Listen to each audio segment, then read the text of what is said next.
नमस्कार। आप सबका स्वागत है मेरे चैनल पौराणिक कथाओं में। हमारे सनातन धर्म में ऐसा कहा जाता है कि इंसान को अपनी करनी का फल इसी दुनिया में ही भोगना पड़ता है। तो चलिए इसी के ज़रिए हम यह जानते हैं कि आखिरकार इंसान जो अपने पाप करता है वो कहाँ जाता है। इसी संदर्भ में एक बार एक ऋषि ने सोचा कि सब लोग अपने पाप धोने के लिए गंगा में जाते हैं। इसका मतलब सारे पाप गंगा में ही समा जाते हैं। इस तरह तो गंगा ही पापी हो जाएगी। इसी संदर्भ को जानने के लिए उस ऋषि ने तपस्या की। उनकी तपस्या से प्रसन्न होकर देवतागण उनके सामने प्रकट हुए। उन ऋषि ने उन देवताओं से पूछा कि आप मुझे यह बताइए कि आखिरकार जो व्यक्ति पाप करता है वो जाता कहाँ है। तो देवगण ने ऋषि जी से कहा, तो चलिए गंगा जी के पास ही चलते हैं और उनसे पूछते हैं।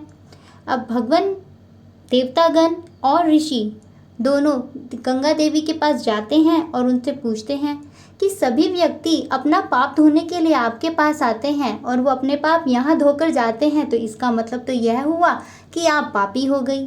तब गंगा ने उन्हें बोला कि ऋषि यह सुनिए मेरी बात कि सब लोग मेरे पाप जरूर धोकर जाते हैं, लेकिन मैं पापी नहीं हूँ, क्योंकि मैं तो अपना जल समुद्र को अर्पित कर देती हूँ।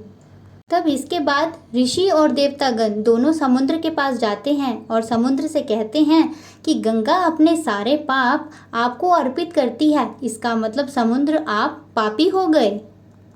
इस पर समुद्र ने कहा कि मैं पापी कैसे हुआ, मैं तो सारे पानी को भाप बनाकर बादल के पास भेज देता हूँ। अब देवतागण और ऋषि दोनों गए बादल के पास।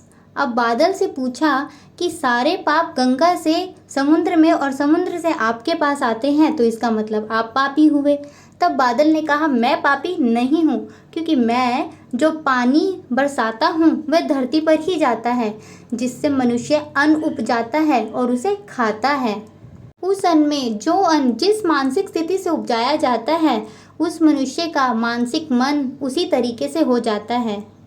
इसीलिए कहा जाता है, जैसा खाया अन्न वैसा बनता मन। जिस अवस्था में अन्न को खाया जाता है, व्यक्ति की मानसिक अवस्था उसी तरीके से ही बन जाती है। इसीलिए कहा जाता है कि हमेशा खाने को शांत होकर खाना चाहिए, ताकि वह हमारे मस्तिष्क को, हमारी मानसिक स्थिति को शांत रखे। जिस धन से अन्न को खरीदा जाए वह धन भी श्रम का ही होना चाहिए।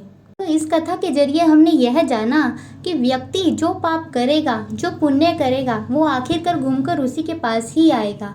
इसलिए कुछ भी करने से पहले सोचिए और फिर उसे करिए, ताकि जो भी हम करें उसका हमें अच्छा फल मिले। मुझे सुनने के लिए आप सब लोगों का धन्यवाद और अपने सनातन को जानते रहिए, अपने धर्म का पालन करते रहिए।